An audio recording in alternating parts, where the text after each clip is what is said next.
they had sent to each other. Let's go to my colleague Karin Giannone, who is covering the trial for us in Pretoria.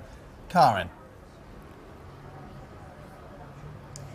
Yes, we've had nearly a full morning of evidence. We've just got a short break now because of 5 minutes or so while some more exhibits are gathered. And we just got to the point, a very, very crucial point.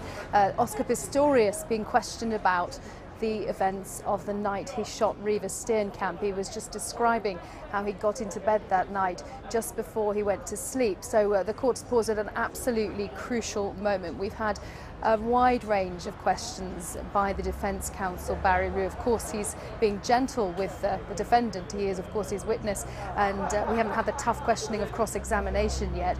But we've heard all about the beginning today of Reeva Steenkamp and Oscar Pistorius' relationship, how the two of them met, and then also about the disagreements they may have had during the course of many exchanges, many WhatsApp messages and text messages, even tweets, and their behaviour together. We saw when the prosecution gave evidence a list of various episodes, one message in particular where Reeva Steenkamp had told Oscar Pistorius in a WhatsApp message that she felt scared of him sometimes, and that was covered by the defence.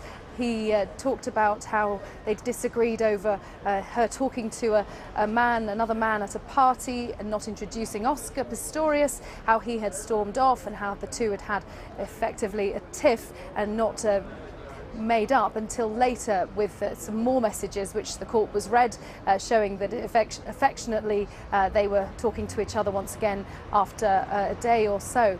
But today then, after hearing about the relationship before the morning break, Oscar Pistorius then got closer and closer to the actual night of Reeva Steenkamp's death, the night of 13th of February 2013. First of all, we heard the messages leading up to that night, very affectionate messages from Reeva Steenkamp, saying that he was very special, talking about him having lots of blessings, and then the actual sequence of events of that day, how Reeva Steenkamp made dinner for Oscar Pistorius. They just wanted to have a quiet evening, and then the two of them ate around 7 o'clock that night. Now, we had heard Barry Roux asking Oscar Pistorius about the use of his iPad. Now, we're yet to see exactly what he was looking at on his iPad. The court is going to be shown that at a later date. They couldn't get that exhibit up in front of the court, but there we are. We have left it at a very crucial point. Oscar Pistorius just describing how he got into bed wearing training shorts, and there the court paused. So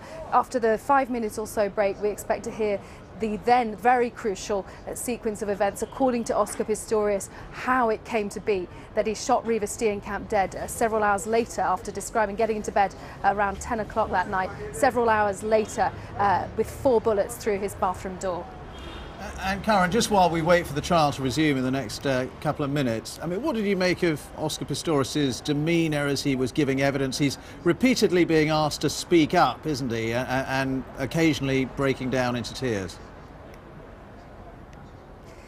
Yeah, we've heard Oscar Pistorius' voice break over and over again, particularly when he talks about the more tender moments of their relationship, and even more so when he when he described his apology to the family yesterday when he took the stand for the very first time. His initial moments of giving evidence were, I mean, he was very, very close to being unable to speak. He was in tears, and people who could see him, of course we can't see him on live TV, people around him in court saw him in a very bad state. I was there as he arrived at court this morning, and he walked past. He wouldn't answer any questions, but he did look shattered. He's described how he didn't sleep the night before he took the stand yesterday morning, and I would imagine, knowing what is ahead of him, this questioning today about the exact events of the 13th of February, the night before Valentine's Day last year, even the defence questioning of him is harrowing, and we expect, I'd imagine, that when he actually talks about firing the shots